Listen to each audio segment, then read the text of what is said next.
So let's start the Fruity Loops studio for the first time. And upon starting up, the default song is loading. Well, let's see what's new in Fruity Loops 12.1.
Well, this actually sounds like mediocre Eurotrance.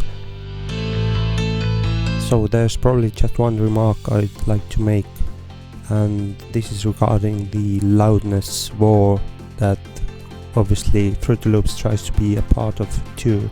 The song is too loud, well, at least in my own personal opinion.